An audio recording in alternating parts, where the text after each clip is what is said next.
Kun sagalee qeerroo bilisummaa Oromooti.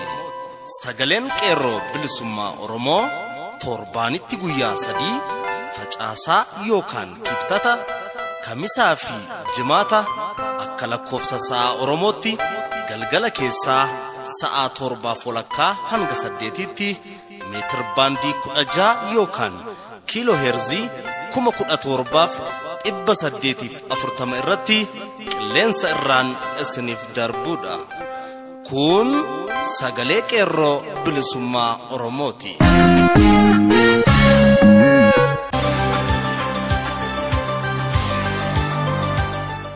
Fulbaana 20 bara 2016 harka fuunee akkam jirtu kabajamtoota dhaggeeffattoota keenya kun qophii sagalee qeerroo bilisummaa Oromoo kallattiin Oromiyaa irraa isiniif darbuudha. Akkuma barame duraan dursa oduu isin dhageessifna. Jaansuun qophii addaa ibsa qeerroo bilisummaa Oromoo irraa bahe karaa jaalaluu sabaa isiniif dhiyaata.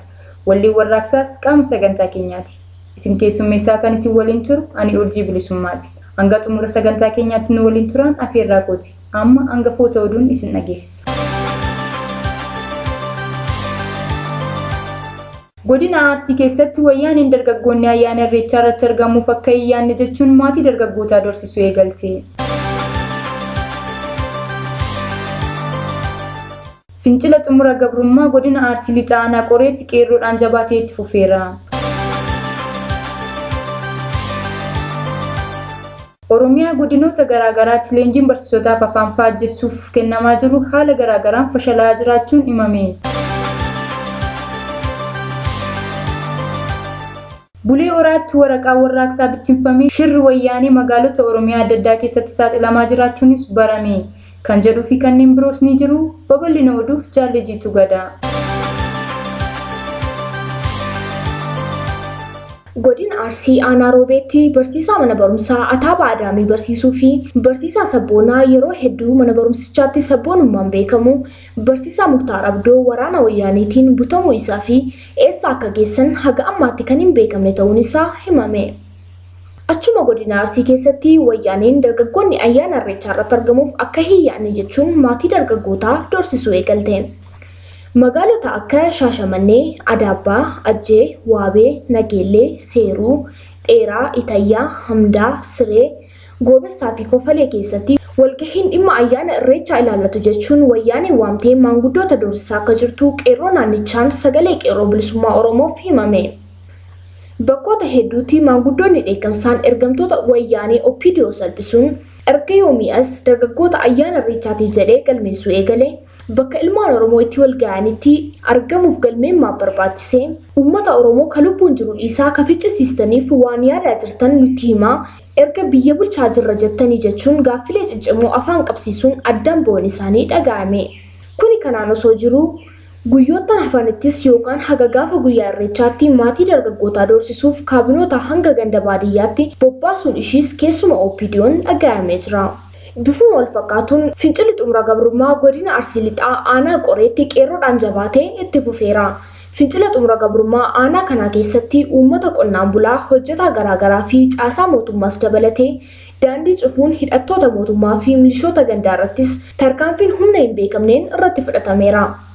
Gabaasni qeerroo aanaa Qoreerraa addeessuun halkan waraqaa bittimsuun yeroodhaa yerootti itti fufiinsa fincila xumura gabrummaaf waamicha gochuutti kan jiran baatii 10f osoo walirraa hin citin fincila xumura gabrummaa kan itti fufee jiru godinicha keessatti bara kana bara uummanni Oromoo injifannoo isaa galmeeffatuu fi fincila xumura gabrummaatiin mootummaa kanatti xumura taasisuun wal qabatee mootummaa faashistii Abbaarree Wayyaanii rifaatu guddaa keessa galchaniiru. Haaluma kanaan godina Arsii aanaa Gololchaa magaalaa Minee keessattis milishaa gandaa Huseen Haji Abdoo jedhamuun beekamu ilmaan Oromoo qaroo ajjeesisaa, hiisisaa, biyya ariisisaa akkasumas reebsisaa kan ture irra deddeebiin marsaa hedduuf hojii diinummaa isaa kanarraa akka deebi'uuf itti himamus waan didee ilmaan Oromoo ficcisiisuu itti fufee argameef tarkaanfii humna hin beekamneen irratti fudhatameen wareegame jedha qeerroon aanaa Gololchaa.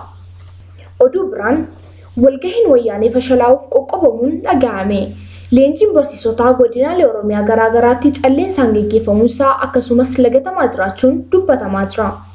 Haaluma kanaan leenjiin magaalaa Naqamteef bakkeewwan biraatti barsiisotaaf hunkutaa ofii jalee TPLF OPDO'n gaggeeffamaa ture yaadaa fi gaaffii tokko malee utuu waa hin dubbatiin barsiisonni calleensaan hirmaataa turan.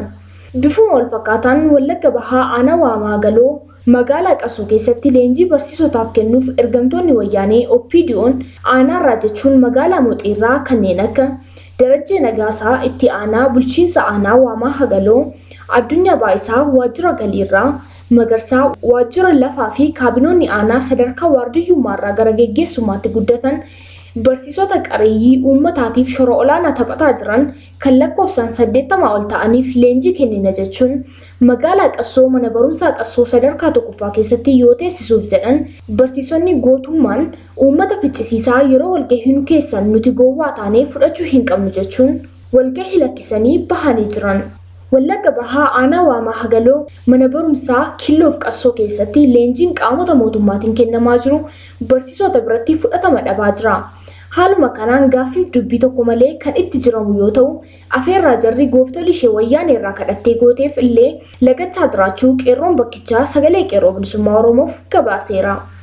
Oduu biraan godina Horroo Guduruu Wallaggaa aanaa Hamuruu, Jimmaa Raaree, Jimmaa Gannatii fi Abbaa Coomman, Jaartee Jardagaa, Guduruu fi Habaaba Guduruutti diddaan barsiisotaa jabaachuun walga'ii leenjii wayyaaneen karaa jala adeemtu ishee OPDO barsiisota afaan fajjeessuuf qopheessitee fashalaa'u qeerroon bakkichaa sagalee qeerroo bilisummaa Oromoof gabaasan. Walga'ii afaan fajjii barsiisotaaf qophaa'e irratti kamisa guyyaa jalqabaarraa eegalee olola wayyaanee harkatti bisheessaniiru.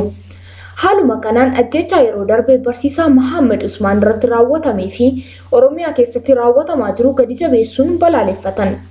Barsiisaa Muhammad Usmaan barnoota gannaa Yuunivarsiitii Wallaggaatti barachaa osoo jiru waraana agaaziin qawwee reebamee kan ajjeefame bakki dhaloota isaa godina Horroo Guduruu aanaa Jimmaa Gannatii ganda Kalaalaa Diddiimtuu yoo ta'u, barsiisaa Muhammad Usmaan haga gaafa wareegamutti mirga uummata isaaf falmachaa kan turedha.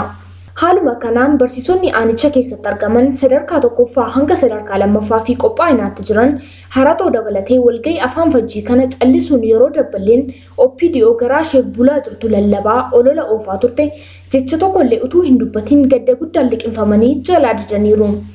Dabballoonni maqaa waamanii dubbadhaa jedhanus barsiisonni isin faana dubbachuu dhisneerra warra gumaa waliin dubbachuu hin dandeenyu jecha jedhu qofa dubbatan jedhu gabaastonni keenya sagalee qeerroo bilisummaa Oromoo bakkicharraa akka nuuf gabaasanitti.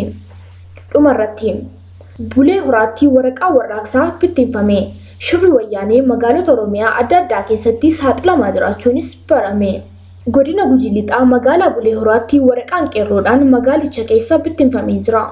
Waraqaan warraaqsaa kunis dhaadannoolee kanneen akka dhiiga uummata Oromoo dhangalaasuun haa dhaabbatu, uummata Konsoo ajjeesuun haa dhaabbatu, dhiiga obboloota keenya uummata Amaaraa dhangalaasuun haa dhaabbatu, ka'aa mootummaa wayyaanee nu ajjeesuu dura dhaabbadhaa jedhu bal'inaan bittinfamee waan jiruuf qeerroon magaalicha keessaas daandii cufuutti waan bobbahee jiruuf waraanni wayyaanee guuramaa jiraachuu qeerroon gabaasee jira. Bifuma wal fakkaatuun wayyaaneen fincila xumura gabrummaa ammaan kana gara dabsuuf waan isheen hin godhin hin jirus jedhu gabaastonni keenya. Yeroo ammaa kana keessattuu uummata walitti buusuuf shirri gidduu kana godina addaa Oromiyaa Buraayyuutti shirtee jirtu uummata Kibbaa fi uummata Oromoo Buraayyuu keessa jiraatu walitti buusuuf waraqaa ergaan isaa uummanni Kibbaa Buraayyuu keessa jiraatan dafaa gadhiisaa ta'uu baannaan beenzilaan isin gubna jedhu facaasee turte. Yeroo kana uummanni Oromoo uummata ollaasaa waliin ani mootummaadha kan ofiin jettu faashistii wayyaanitti xumura gochuuf fincila xumura gabrummaa finiisaa jiru waan hubatteef qabsoo uummanni Oromoo irra jiru kufaatii ishee oolfachuuf shira kana xaxaa akka jirtu hojiin ishee matuma ishee saaxilee jira. Akkasumas uummanni Oromoo dhaabbilee barnootaa fi fayyaa takkaa kan uummata isaa tajaajilu gubee hin beeku hin gubus. Kan uummanni itti du'ee ijaarratee kan gubee guban jechaa jiru mootummicha ta'us irratti beekameera. Wayyaaneen garuu uummanni fincila xumura gabrummaa akka balaaleffatuuf buufata fayyaa fi kolleejiiwwan akkasumas baankilee adda addaatti abidda qabsiisaa jiraachuun ishee ifa galaadha. Torban tokko dura kolleejiin fayyaa Haroomayaa dareen ciisichaa 4 gubachuun qeerrootu gube jettee olola oofaa jiraachuu ishee kanaan dura gabaasuun keenya ni yaadatama. Kan gubee fi gubsiise garuu mootummaa wayyaanee ta'uun irra gahameera. Qeerroliinis akkas jedhan. shira mootummaan abbaa irree umurii isaa dheereffachuuf uummata irratti raawwachaa jiru keessattuu uummata Oromoo irratti uummanni keenya beekee wayyaanee irratti dammaquu akka qabuu fi nu waliin hiriiruu akkasumas fincila xumura gabrummaa Oromiyaatti eegalee jiru daran jabaatee kan itti fufu ta'uu qeerroon bakkoota hedduu waadaa isaanii haaromfataniiru. Oduun keenya sagalee qeerroo bilisummaa Oromoo guyyaa har'aaf jenne kanumaa qophiilee keenya hafan waliin turtii gaarii.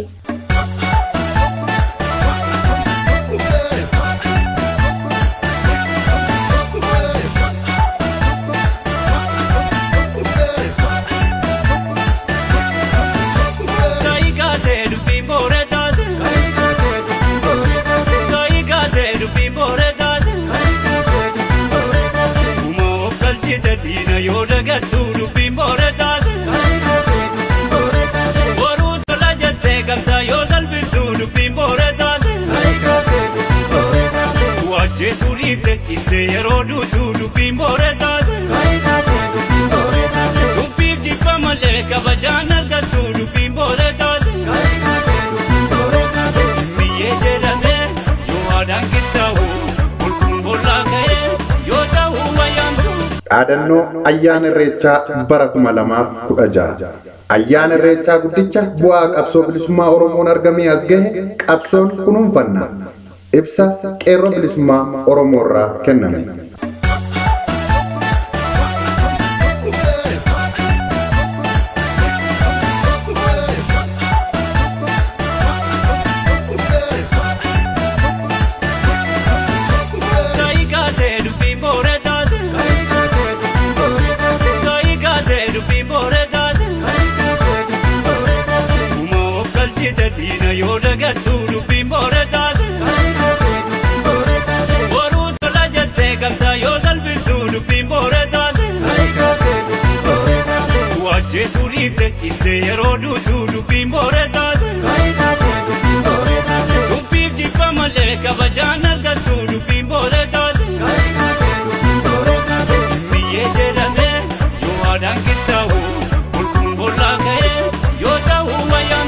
Ayyaanni irreechaa kabajamaa fi jaallatamaan uummata Oromoo miiliyoonota kudhanootaan kan kabajamu bu'aa qabsoo bilisummaa Oromoo wareegama qaalii lafee gootota Oromoo fi dhiiga gootota Oromoon tikfamee har'a gahe.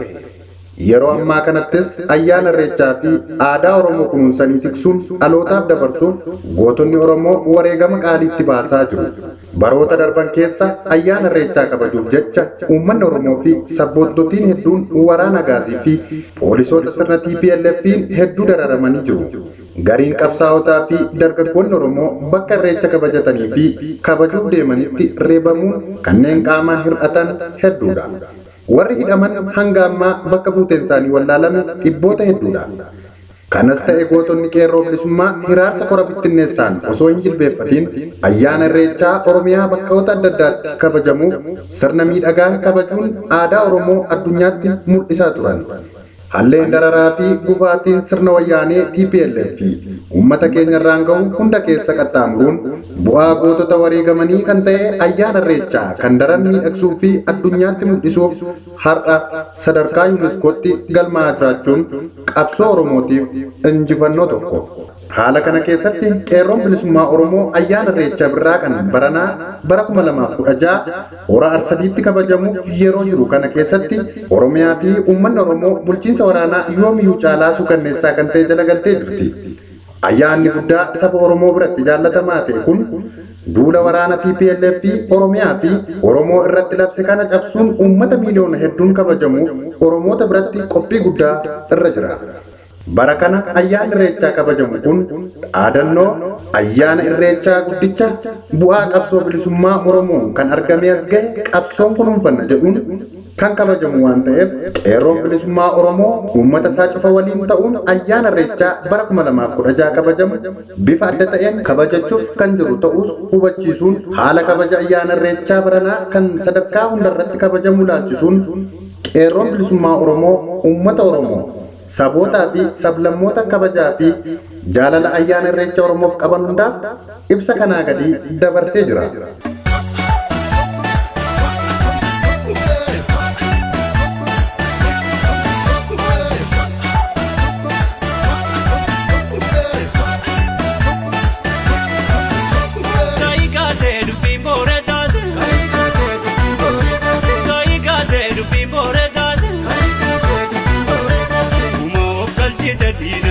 dagattu dubbiin boore taate. Boruu tola jettee gamtaa yoo salphistu dubbiin boore taate. Waajjeesuu dhiitte cittee yeroo duutu dubbiin boore taate. Dubbiif jibba malee kabajaan argattu dubbiin boore taate. Biyyee jedhamee yoo aadaan qixxaawu bulkuun bollaa ka'ee yoo ta'u wayyaantu. Tokko ayyaan irreechaa bakka uummanni Oromoo waaqa isaa uumeetti galateeffatu kadhatuu fi wal arguun waliin irreeffachuu aadaa, duudhaa, eenyummaa, oromummaa, sabboonummaa isaatti jabeeffatuu fi tikfatu ta'uun gad jabeessuun hubachiifna. Lama biyyattiin Impaayera Itoophiyaa humna waraana mootummaa TPLF'n gaggeeffamaa jirtu keessatti ayyaanota gurguddoo kabajaman keessaa ayyaanni irreechaa qoftii bara baraan loltoota TPLF fi ergamtoota isaaniin uummata nagaan ayyaaneffachuuf ba'u daandii irratti goolamaa, reebamaa, hidhamaa, dararamaa fi hiraarsa ulfaataan kan isaan mudachaa ture. Uummanni Oromoo haala rakkisaa kana hunda tokkummaa fi jaalala eenyummaa isaa kan ibsu ayyaana irreechaaf qabu obsaa fi murannoo jala dhaabbatee wareegama baasaa kabajachaa har'a gahe. Bara kanas TPLF yookaan wayyaaneen irreecha bara 2016 karaa dhaaba jaleessaa OPDO maqaa aadaa turizimii karoora danqaa ta'an baafachuun uummanni Oromoo ifaa fi bilisaan akka ayyaanicha hin kabajneef shira xaxaa jira. Karoorri OPDO'n kun hatattamaan uummata keenyarraa ka'ee Oromoon bilisaan ayyaana qabsoon argate kana akka kabajatu karoora kana akka kaasan gaafatna.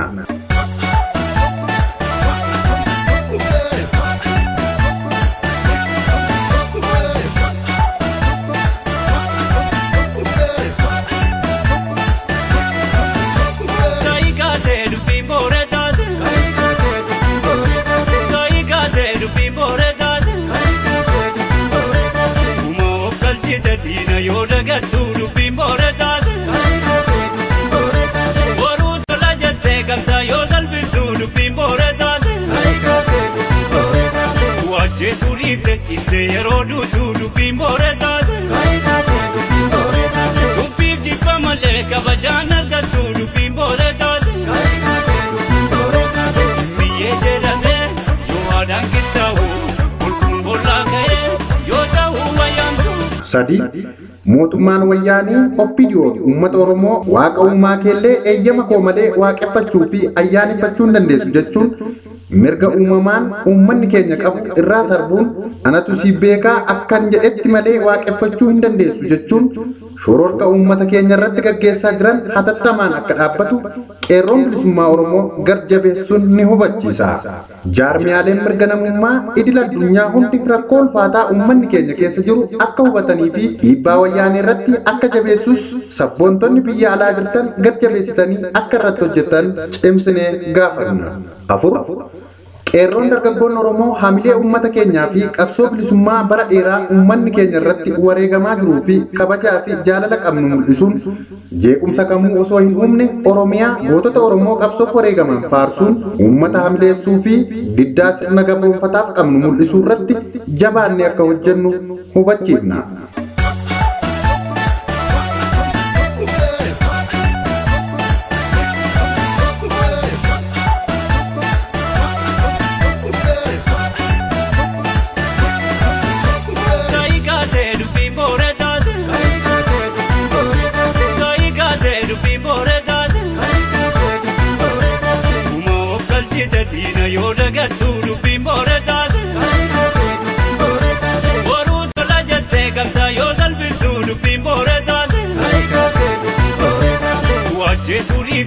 Yeroo duutu dubbiin boore taate. Dubbiif jibba malee kabajaan argattu dubbiin boore taate. Biyyee jedhamee yoo aadaan qixxaawu bulkuun bollaa ka'ee yoo ta'u wayyaantu. Shan ayyaana kanarratti hooggantoonnii fi miseensonni qeerroo bilisummaa Oromoo bakka jirtan hundatti tokkummaa jaalalaa fi kabaja uummata keenyaa fi gootota keenya wareegama qaalii kaffaluun asiin nu ga'an faarsuun eegumsa naamusa daa'immanii shamarranii fi manguddootaaf akkasuma uummata keenya waliigalaaf akka goonu dhaamsa oromummaa fi dirqama dhalootaa waliif dabarsina. Jala bultii ayyaana irreecha baranaa fulbaana 20 hanga 21 bara 2016 wayyaanee TPLF fi ergamtoonni isaa OPDO'n muddamanii waan qabanii dhiisan dhabuun maqaa wal dorgommii ispoortii jedhu gaggeessuun yaada uummataa hanga tokko warraaqsa fincila xumura gabrummaarraa jallisuu ni dandeenya jettee tooftaa dulloomaa ishee mutachuun olola afaan faajjii gaggeessuuf akka jirtu saaxilameera. Uummanni Oromoo dhumaa utuu jiruu hidhaa keessatti darara hiriyyaa hin qabne irra gahaa osoo jiruu biyyi keenya Oromiyaan waraanaan shororkeeffamaa otoo jirtu shirri itti fakkeessi TPLF'n wixxiname OPDO'tti kenname kun salphinaa fi farrummaa qabsoo Oromoo waan ta'eef dargaggoonni Oromoos ta'e uummanni Oromoo bakka shira maqaa ispoortiin qophaa'e kana akka hin geenyee fi irraa akka of qusattan dhaamsa lammummaa wareegamtootaa dabarsina.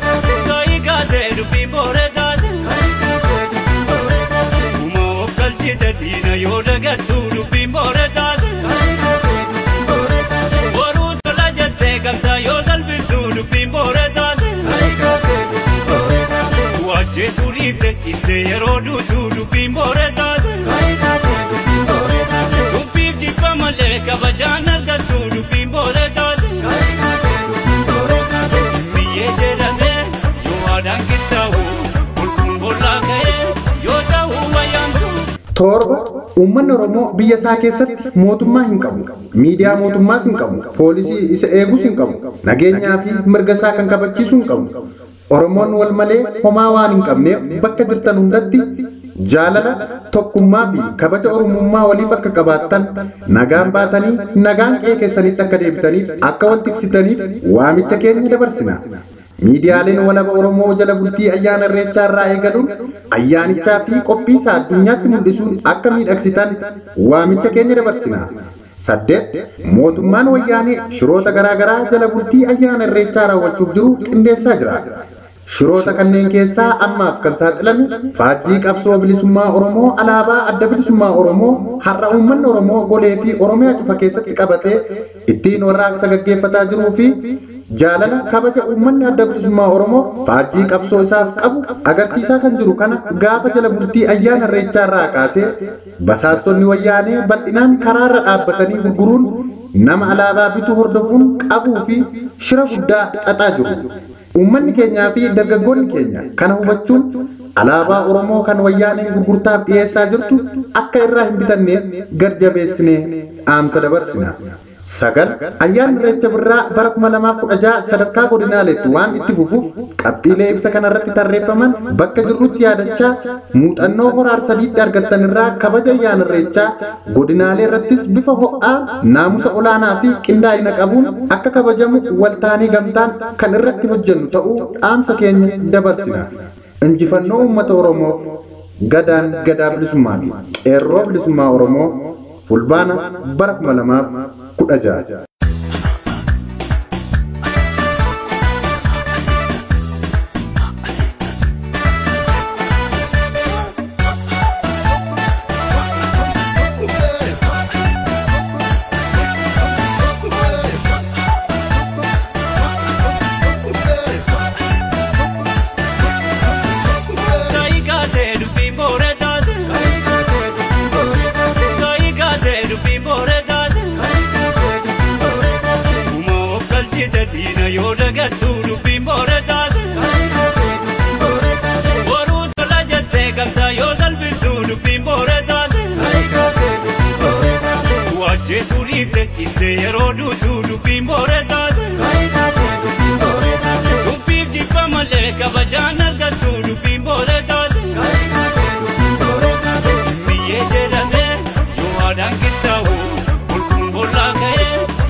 reeffa saabaaranii dubbiin booree taate.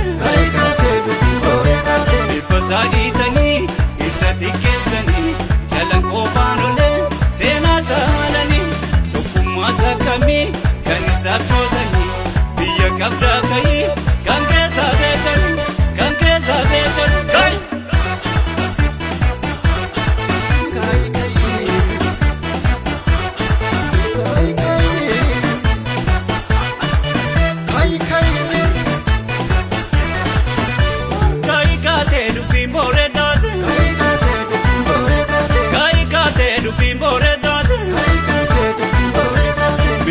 Lama bante di mogaba me dupi more taate. Kanarra barba me ayantu bakate dupi more taate. Oni la bebe ke kana jese nyaate dupi more taate. Gara jabenya sa kani ganu na te dupi more taate.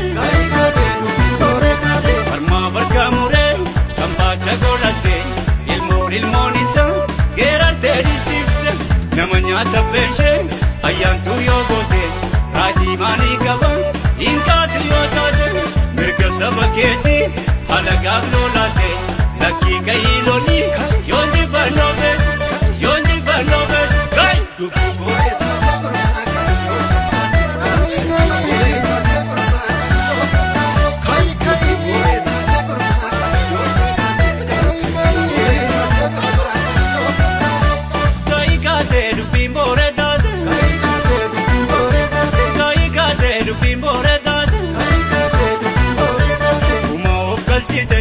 yola gatu dubbiin booree taate. Boruu tola jettee gamtaa yoo salphistu dubbiin booree taate. Waajjeesuu dhiitte cittee yeroo duutu dubbiin booree taate. Dubbiif jibba malee kabajaan argattu dubbiin booree taate. Biyyee jedhamee yoo aadaan qixxaawu bulkuun bollaa ka'ee yoo ta'u wayyaantu. Sidaamini likis kan nurra dhaabbatu kaatu malee dubbiin bulchan taatu kai.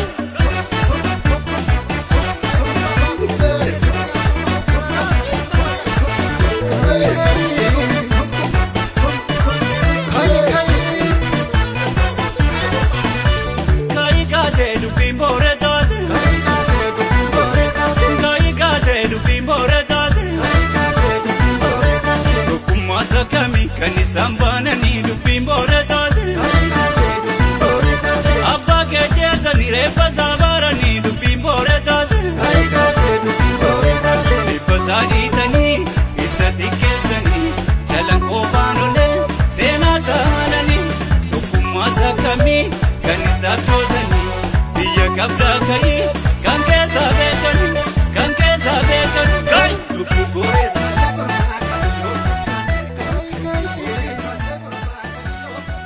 Egaan dhaggeeffattoota keenya sagantaa guyyaa har'aaf qopheeffanne kanumaan goolabna. Turtiin waliin gootaniif galanni keessan bilisummaa ta'u isiniin jecha sagantaa biraan hanga wal agarruutti nagaan nuuf tura. Injifannoo uummata Oromoof gadaan gadaa bilisummaati.